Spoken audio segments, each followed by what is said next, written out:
Hey guys, and welcome back to another episode of Everquest Old School.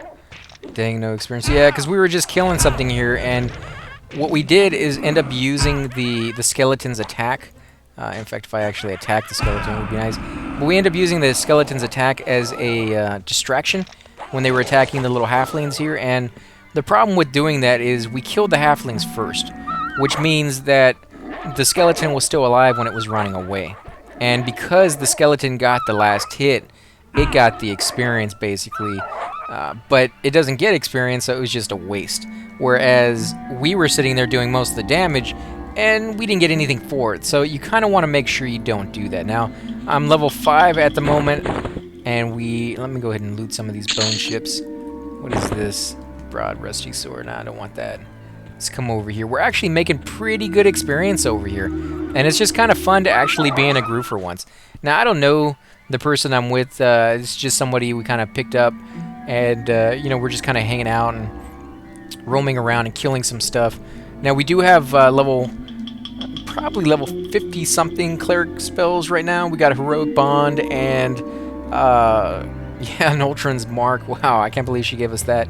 It was just some random cleric who's running by, buffing people up, and that just goes to show, sit, laugh out loud. No, I gotta help out. I'm a tank. I can handle it. There we go. And I will come up here and use my Bind Wound. Yeah, 14% of 1,000 hit points.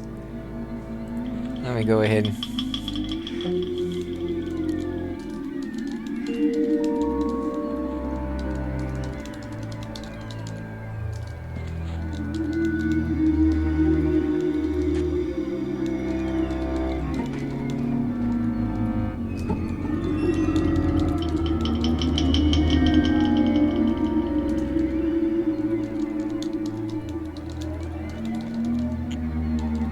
Oh my god, I'm doing so much typing here and not talking. You guys are probably going crazy and be like, say something. No, I was just telling her that, because she's worried about my life, and I'm at about 14%, and I was just letting her know that because we have these buffs on, even at 14%, that's like 80 to 90% of what my normal life would be. And so I'm not really too worried about it. And I try to catch a few bandages here and there when I can, and then let her, tank it with the pet. As much as possible as well. But yeah, unless we're taking on something that's red, I'm not really gonna fret too much. Now, if we are taking something that's red, then I definitely want to be a little bit higher than this. I kind of would like to be at least 40% with his health. Now, if we're taking those on without any buffs, I would want to be close to full life, either 85 or 90% at the least. But the higher the better in situations like that. Now, what is this over here? This is a skeleton. So these skeletons are pretty good. Now, I would not have attacked that with that skeleton there because there's no guarantee what direction this guy will run. And if he runs in a direction that is not one that we want him to, not only will we have to compete with these other guys, but there's a chance that the skeleton over here could at any minute walk over and start attacking us. So that just gives us one extra worry to consider, and it's just not really worth it. You definitely want to clear out any of the aggro mobs before you take on a camp. It's just, I won't say it's common sense because it's not. It's one of those things you have to learn as you go into it, and you kind of have to learn painfully, to be honest, because as you can see, he's running away now. And he just happens to be running in the exact direction the skeleton is going. And if he was running quicker, he would meet up with that skeleton right there along the path, and that's not a good area to meet up with. So there's nothing in here. The 5 silver, 8 copper. That's not bad. It's not bad cash at this level. That's pretty decent, considering. And can we go ahead and kill some of these guys? We probably could. Where is she going with that? She's going to attack a wolf, I think. She's trying to get more pelts because she found out that she could sell those for quite a bit of platinum. I think she got close to 30 platinum from some guy who's running around the zone right now, buying pelts up. And I actually, the same guy who's buying the pelts is auctioning off backpacks. So probably not the greatest zone to sell backpacks, but pretty good zone to buy pelts, because a lot of low levels will be over here killing these creatures, and one of them is bound to have a pelt on them, and they may not all know what it's worth. And so you can kind of take advantage of some of these lower levels. And I say kind of take advantage because you're still going to pay them something, and usually what you're going to pay them is more than they've seen off of anything else. You know, the pelt may be worth 15, 20 platinum, and you give them 2. Well, 2 is still something that they get very, very excited about, because that's a lot of platinum at that level. And you're making money off of it because you're not spending 30 platinum, you're only spending 2 per belt. Now, you may have to wait a little bit longer because, again, the people who are here have to actually hunt the creature. Whereas if you go to East Commons, you may find tons and tons of people who have a whole bunch of pelts on their backpacks, and they're selling it. So again, you will get it quicker, but you may have to pay more for it. So if you go to the zone in which it spawns, you can usually find the item a whole lot cheaper.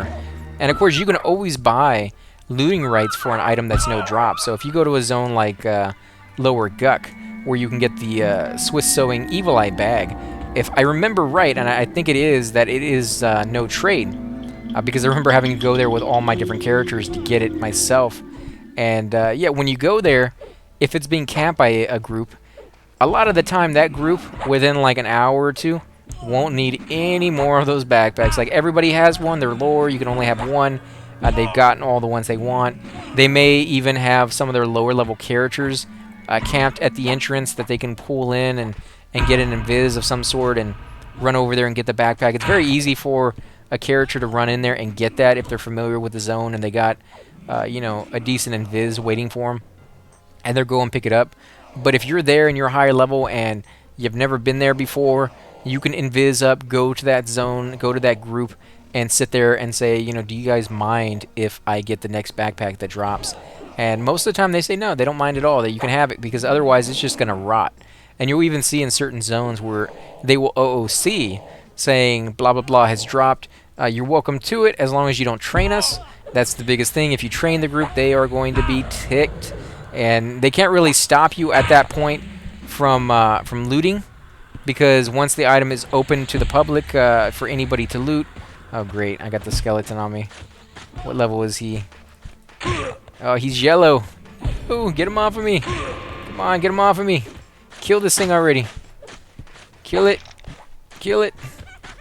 Okay, I think they're attacking. I think he got his pet on it already. And I'll kill this thing off. Or maybe she's attacking it to get it off of me. Come on, you guys can kill it. But yeah, you don't want to train the group, but you do want to get there in time to loot it.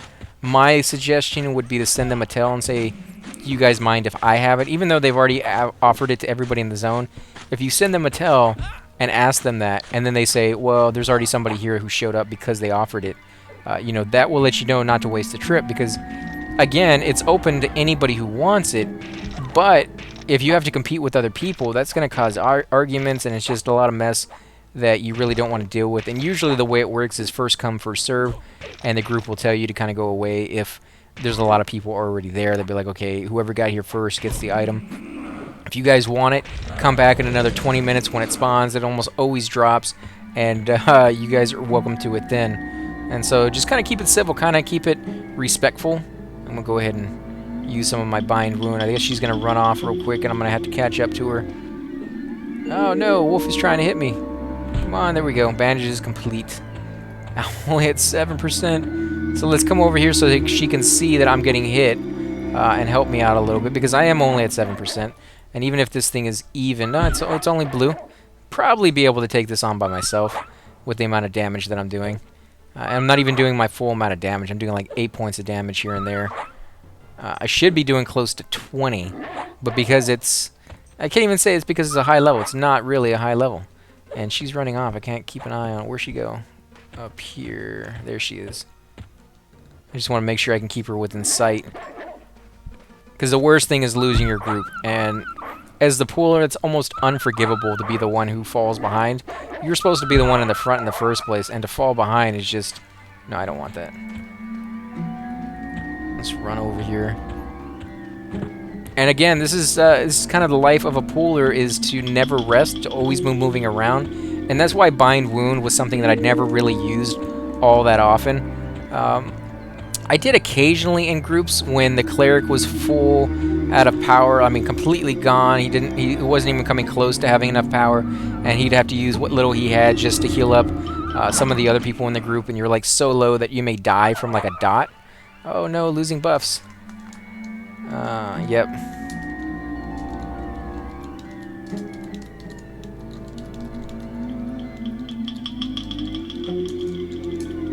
And so now I'm down about 500 HP, so that means when I use a bind or a bandage, it should be a little bit better for me. I should get a little bit more health from it than what I was getting before.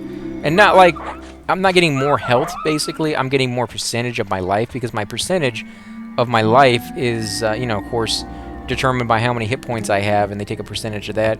And since I don't have as many hit points now, when I do get healed, instead of going up like 0.5%, I may go up like 2%. I may go up by 3%.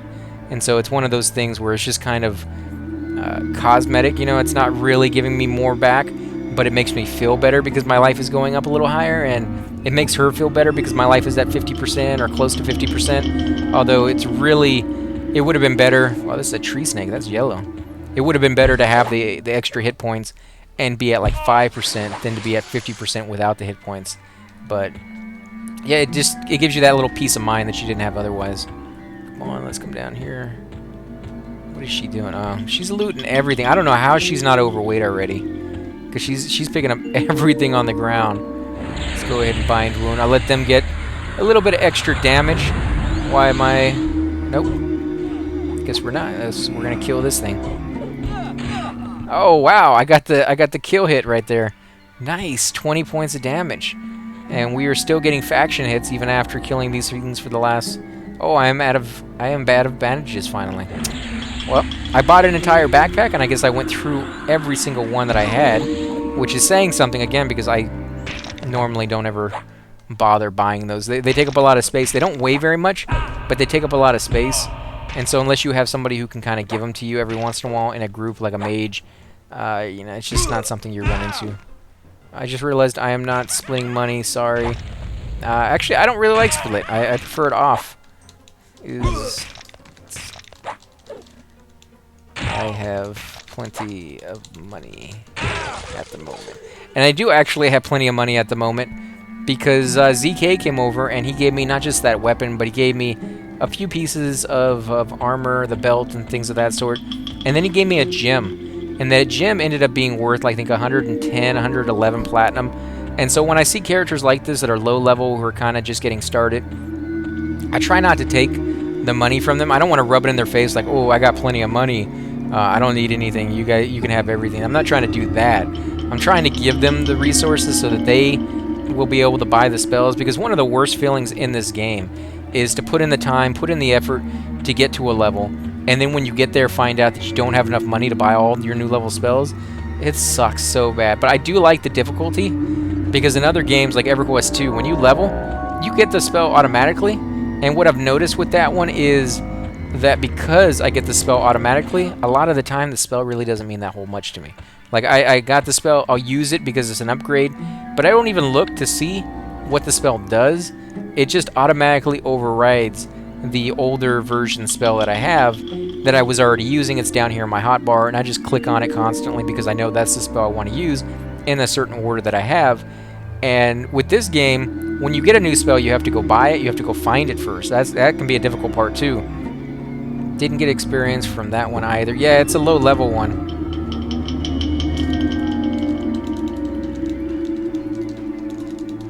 That one has a chance to spawn a range of mobs as well, and most of the time it's pretty low level. We haven't gotten experience from the last couple of times, so I think that's what it was, is that we just... The other few times that we got lucky, they happened to be blue, but the last few times I think it was green. And I didn't con it like I should. I would almost suggest when you make an incoming hotkey to have it in there where it automatically cons the creature at the same time. And the reason I would suggest doing that is just so that if there ever is a question on whether somebody should have got experience from that mob, they just join the group and they're not getting the experience they thought they should off of that one. Or something like this where we just killed that creature and neither one of us got experience, you'd be able to go back up into your chat menu and see that, oh, okay, yeah, it is, you know, a blue creature, or blue con. No, it wasn't even con, or no, it was actually green and none of us were really paying attention, and we had to kill it for the placeholder anyways, or something along those lines. So one thing you can do if you're really low on life is you can move up, do your attack, and then back up. And that will allow you to do your attack, but not for him to do his attack. Of course, if you get it wrong with the timing, he will get his attack in there before you get yours. Now I'm too far away. Come on, go up a little bit more. There we go. And I can back up. Oh, no. Yeah, we're gonna let that pet finish that off, and I would sit down. I guess we can. I'm gonna say I would sit down, but the aggro on sitting, even at this distance, once you've gotten the tank aggro kind of thing, is not something you really ever want to sit down. Sitting down is defeat to a tank. Like if you're sitting down, it's because you suck, or you're having a really hard time keeping up with the pulls. Like in this situation where, you know, I'm not really holding my own compared to the pet, but you know, it's just that she's pulling so quickly for a class that requires a healer in some sense of the word that yeah, I can't keep up with it really, and I run out of bandages, so I don't have that to fall back on, and really all I have is my natural health regen, which is kind of okay as a dark elf. It's nothing fantastic. If you wanted a good health regen, you should have played an Iskar. I thought about playing an Iskar, and I kind of do want to play one, but I think I'm gonna wait until they come out with the second blue server that they were talking about for the servers that they got going on right now.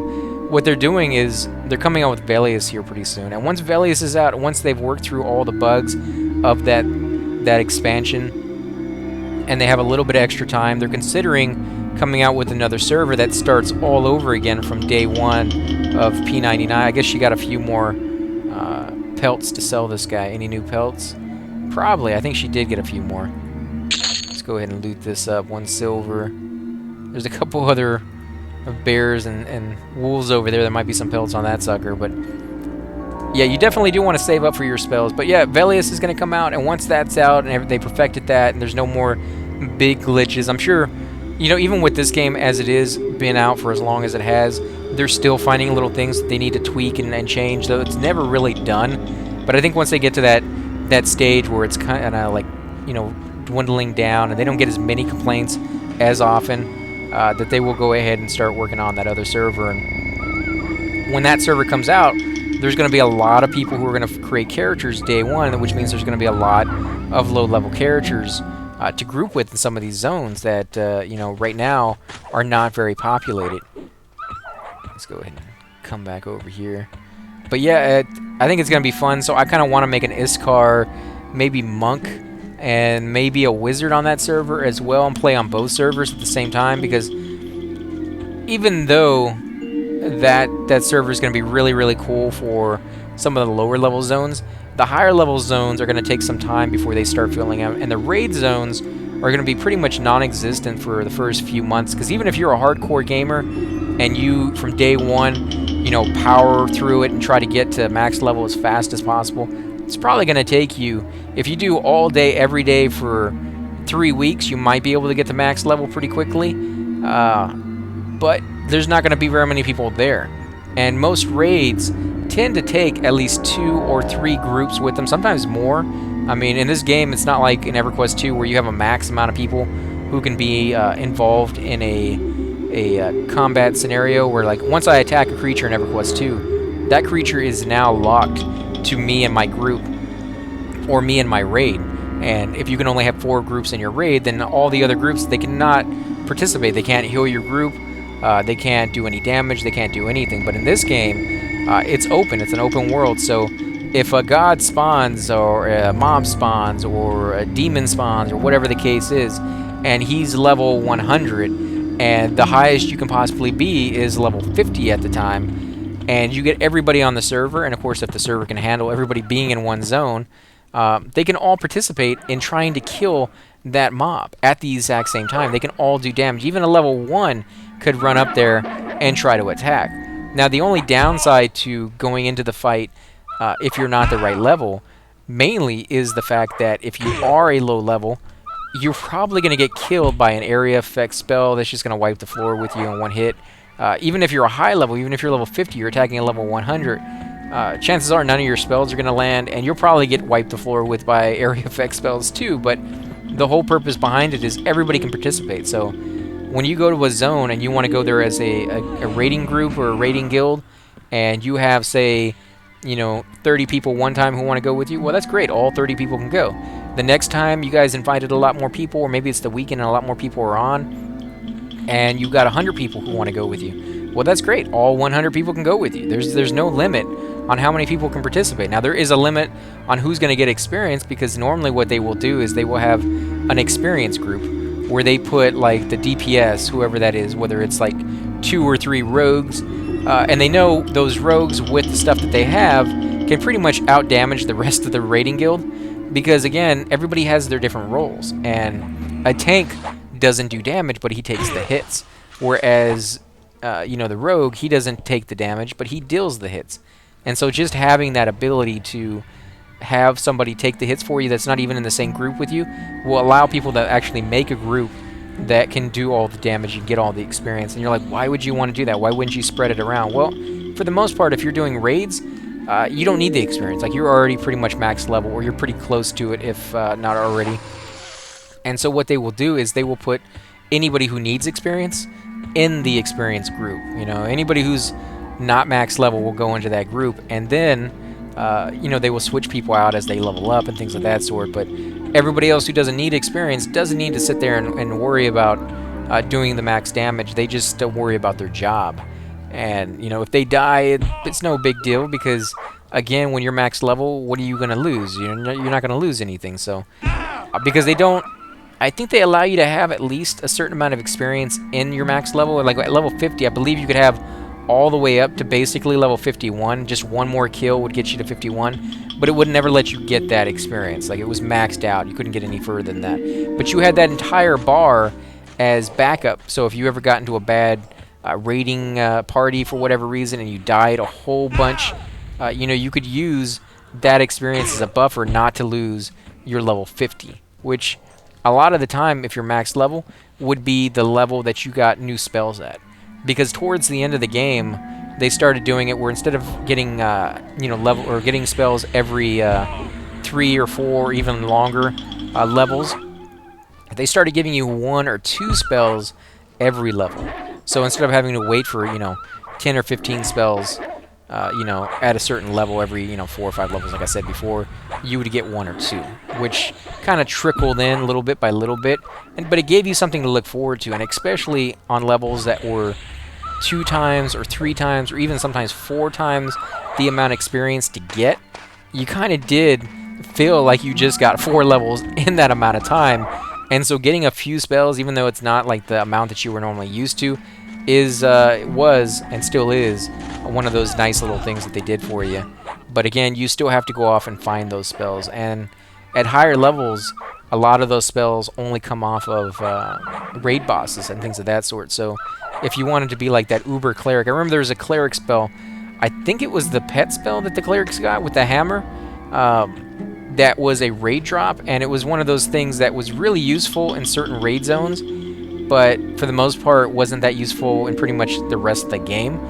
And only the really, really high-end clerics got that spell, because again, it only dropped in raid guilds, or not raid guilds, but raid zones, and guilds who could go to raid zones could get it. And of course, if the raid always needs a lot of clerics, and so that's the Achilles heel of playing a cleric, is one, you're very sought after, and so you'll probably get invited to raids quite a bit, even if it's not with your guild. But the drawback to that is that chances are there's going to be at least 2 other clerics there, maybe even 3, maybe even more than that. And if there are, then when something drops for a cleric, depending on how they have it worked out, whether it's DKP points or random, complete random for everybody who wants the item, whatever they have worked out for you, that just means there's more people there to try to go after that item. So it's one of those catch-22s. You can always go to a raid, but you may not always get something. On my Shadow Knight, he may not always get invited to a raid, but what he did, he always got what dropped, because he'd be the only Shadow Knight there. And that was kind of interesting to know right off the bat that when I go to the Plane of Fear, if there's any interesting drops, I'm going to get it tonight. But I went there plenty of times, actually. I'm thinking back now, and I'm like, the last 4 or 5 times I went there before I stopped the game, nothing dropped for the Shadow Knight. Like, it was just, I was just having really, really bad luck, and I was just not getting the stuff I wanted. Now, I didn't really need anything at that point, because, Velius was already out, and then we went to Lost Dungeons of Norath, and then we went to Plains of Knowledge and things of that sort. But by then, I didn't really need any of the stuff that Plane of Fear dropped, but just for the principle of the thing, thinking back and seeing, nothing actually dropped there for Shadow Knight. It was very, you know, kind of disconcerting for a class to be like the only one of his class in a raid and still not winning any loot. That was just the life of a Shadow Knight.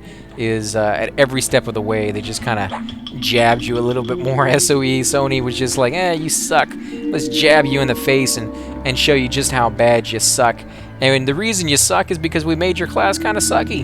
You know, and we're not gonna fix it. We'll talk about how we're gonna fix it. We'll talk about how we're gonna improve certain aspects of your race and your class. And then every patch will decide that the other guys are more important.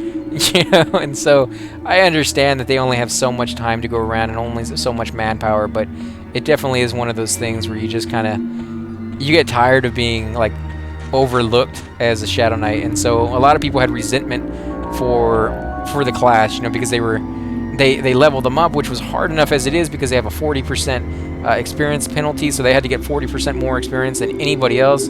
So he's red this time. So yeah, it just fluctuated. It has a level range anywhere in there. What level is he to me? Yeah, he's red. If it's red to her, it's red to me. Let me go ahead and back up before I die. 9%, and not 9% of 1,000, but 9% of about 500. And I'm only at that for another minute and 36 seconds. Now, as far as I know, when you lose your spell, when you lose the buff, you don't lose the hit points it gave you per se. So if you have 150 hit points and this thing was giving you 500, you don't automatically die. But you do... Oh, crap. This is not going to go well. Well, I think we're going to die here, guys. No! Oh, man. This is going to be rough to find. Oh, suckage. Well, I think we're going to go ahead and end the episode here, guys. Again, going to end it on a low note, apparently, but I want to thank you guys for watching. If you enjoy these episodes, please hit that like button, subscribe. Definitely helps grow my channel, and I greatly appreciate it. Also, if you have any comments, if you have any tips and tricks and things you see me doing wrong that I'm not already aware that I'm doing wrong because I'm being lazy or that I'm adding commentary, or if you just want to point them out for everybody who's maybe unfamiliar with the game and make sure to be like, hey, you know, he knows he's doing it wrong, but for those of you who aren't, make sure you never do that. But again, guys, thanks for watching, and I will catch you next time.